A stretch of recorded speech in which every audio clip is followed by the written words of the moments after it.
বাস একটা এনো। হ্যাঁ বাস হইছে। বাস এনো। হ্যাঁ বাস। ধরবো? মারো মারো। না না না না মেরো না। ওই যে দাগ দেখতে পাচ্ছেন, এটা মোটামুটি ক্যামোফ্লাজ করে অনেকটাই থাকতে পারে।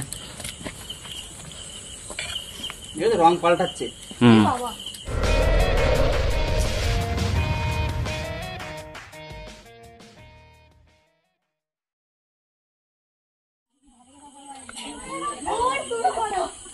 লাইট তো লাগবে, লাইট না হলে তো দোষ দিয়ে দেবে না। ঢুকে গেছে এর মধ্যেই আছে। ওই পাশে যান, ওই পাশে। বাবু তুমি দূরে থাকো। এটা পালাতে বন্ধ।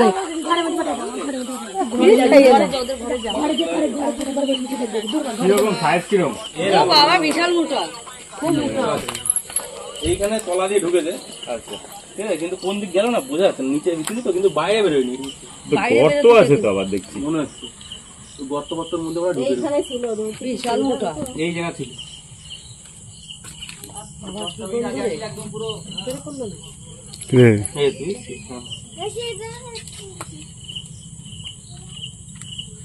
হ্যাঁ এইদিকে আসতে আর ওইদিকে কিছু। ওই পাশতে যান, এই পাশতে না। সকাল পাচ্ছিল বুঝলে, এই ইঁদুর পড়েছে নাকি দেখতে এসে দেখে হয়েছে মাঠে ইঁদুর ফিদুর খেয়েছে। ওই যে ঢুকেছে ওই দিক দিয়ে। হ্যাঁ হ্যাঁ ওইদিকে ওইদিকে আমি লাস্ট নিচে দেখেছি, ওই এরকম জায়গা দেখেছি। এরকম এই যে এই যে ক্রস মারা রয়েছে, এর আস্তে আস্তে ওই দিক থেকে যাবি তো আগে নাকি?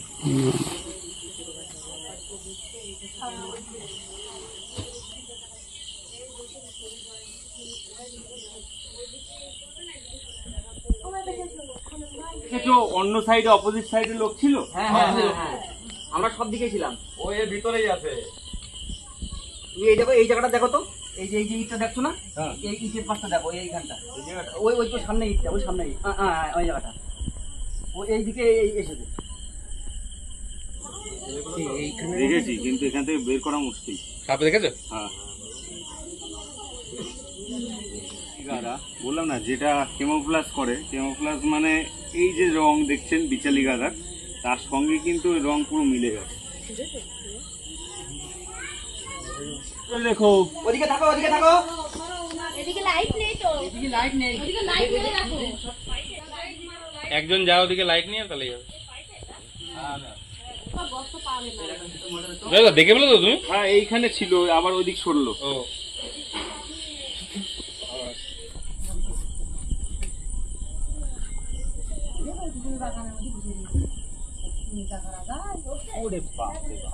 ওদিকে ওদিকে ওদিকে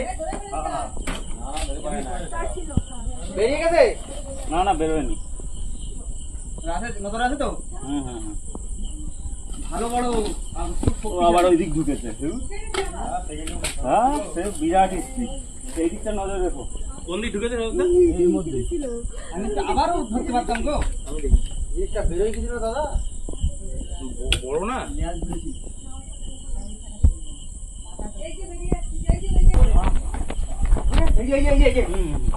বাস একটা এনো। হ্যাঁ বাস হইছে। বাস এনো। হ্যাঁ হ্যাঁ বাস। ধরবো? মারো মারো। না না না না মেরো না। আর মারা লাগবে। কেউ মারবে না। ঘরে উঠতে ঘরে উঠতে। না না ঘরে সরে যা হওয়ার হয়ে গেছে। চন্দ্রবোড়া বিরাট মাল। বিরাট সত্যি বিরাট। ধরবো ধরবো, পা দিয়ে পাড়ি ধরো। না না না, এবার আর অসুবিধা তোমার কিচ্ছু করতে হবে না, যা করার করবে না। কি গো আসো না? এসো না এসো না। না, এদিকে এদিকে এসো না। বাবা কিরম শব্দ করছে। এসো না। এরকমই সব। একটা বস্তা নিয়ে আসো। চুপ করে, এটা বস্তা এটা বস্তা বস্তা।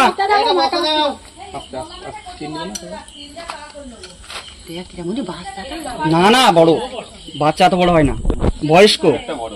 শক্তির সঙ্গে পারা যাচ্ছে না। প্রচুর বড়। ঝাপ করলো মানে।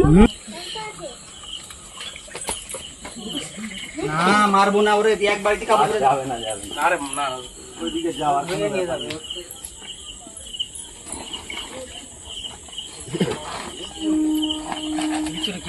কোথা থেকে এসেছে? ওইখানকার মাল নাও।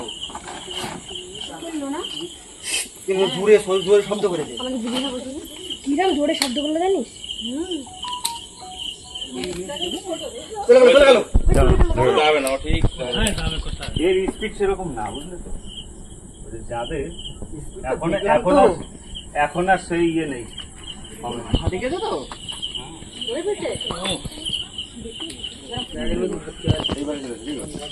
তো দেখছেন কিরকম বাইটের মোটামুটি ইয়ে রয়েছে।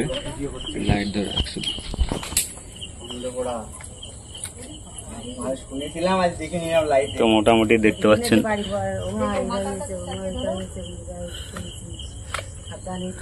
এতটা স্পিড রয়েছে।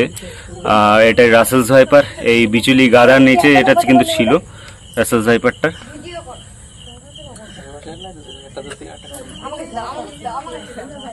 তো এই যে দাগ দেখতে পাচ্ছেন এটা মোটামুটি কেমোফ্লাস করে অনেকটাই থাকতে পারে। রং পাল্টাচ্ছে। হ্যাঁ রং পাল্টাচ্ছে। ওই ঘাসের ওখানে গেছে না, ওই কালার হয়ে যাচ্ছে। বিচুলি গাছের ওখানে কিন্তু লাল কালার ছিল, হলুদ হলুদ কালার ছিল। এটা রং পাল্টানো না, যেখানে রয়েছে মানে বিচুলি গাদার ওখানে ছিল তো ওই রঙের সঙ্গে কিন্তু ম্যাচ করে গেছিল একদম। আমি ছবি পাঠিয়ে দেবো। এই কারণেই কিন্তু শুকনো পাতার মধ্যে যদি এরা থাকে বা শুকনো কাঠ জ্বালানির মধ্যে থাকে তখন কিন্তু বোঝাই যায় না, এদের গায়ের রঙের সঙ্গে কিন্তু সেই জায়গার রং ম্যাচ করে যায়। এবার ধর। না না কিচ্ছু খাইনি ম্যাডাম, ওরকমই শুয়েছিল ওখানে, ইঁদুর ফিদুর কিছুই পাইনি ও। না না না কিছুই খাইনি, তাহলে পেট মোটা খালি পেট থাকতো। মোটা দেখা যেত, ও খায়নি। বস্তার ভিতরে যাচ্ছে না। একটা আছে না, আর কি আছে সেও কথা। আরো থাকতেই পারে, আরো থাকতেই পারে। বিশাখের মা বিচুলি পালা কালকে ভাঙো, মানে কোথায় কি হয়ে যাবে বলা যায় না। কি করবে এখন? ওই ভাঙতে পারবে, আগুন লাগাই দাও।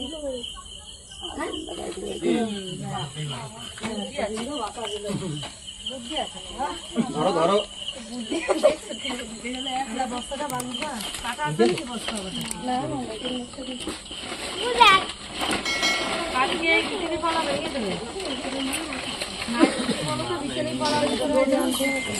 তো দেখলেন রাসেলস ভাইপার যে সাপটার বাইট সব থেকে কিন্তু বেশি হয়, আর ম্যাক্সিমাম ক্ষেত্রে কিন্তু রেস্কিউয়াররাই রাসেলস ভাইপার শিকার বেশি হয়। অন্যান্য ক্ষেত্রে কালাজ বা যে গোখরো সাপ রয়েছে সেটার কামড়ে বেশি মানুষ মারা যায়। আর এটা কিন্তু রেস্কিউ করতে গেলে 1 মিনিটেও রেস্কিউ কমপ্লিট হয়ে যেত, মাথা ধরে আমি ধরতে পারতাম। কিন্তু এর যে দাঁত অনেক সময় দেখা যাচ্ছে চোয়াল ফুটো করে, নিচের চোয়াল ফুটো করে আঙুলে কিন্তু দাঁত বসিয়ে দেয়। তো এই কারণেই এটা যত সাপ আছে আমাদের ওয়েস্ট বেঙ্গল ইন্ডিয়ার মধ্যে যত সাপ রয়েছে তার মধ্যে সব থেকে বড় বিষ দাঁত কিন্তু এই রাসেলস ভাইপারের। তো এই কথা মাথায় রেখেই একে আমি ফ্রি হ্যান্ডলিং কখনো করিই তো না, স্টিকে হ্যান্ডলিং করি।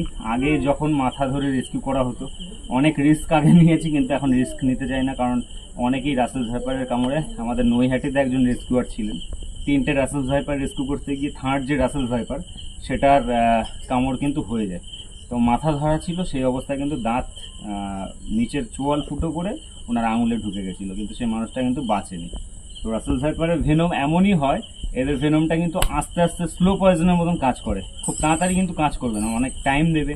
অনেক সময় পেশেন্ট দেখা যাচ্ছে 10 দিন অথবা 15 দিন বা 1 মাস পরেও কিন্তু রাসেলস ভাইপার কামড়ে মারা যায়।